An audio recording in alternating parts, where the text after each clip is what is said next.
Welcome to Burlap Teachers. Enjoy the video. You start by confirming the email account you'll use. Make sure you can sign in and recover the account. Once done, enable notifications and grant app permissions on your device.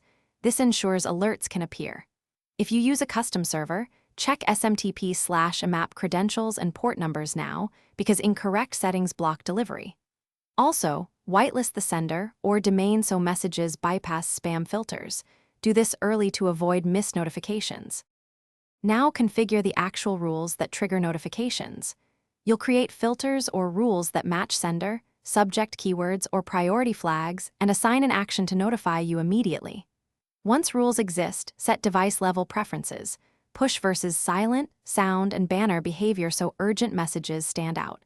Make sure to adjust frequency or batching. Set 15-minute summaries if you need fewer interruptions. Finally, test with a sample message. To confirm, finish by sending multiple test emails and confirming they produce the expected notifications on every device you use. Once done, finalize sync intervals and disable aggressive battery optimization that can suspend background fetching.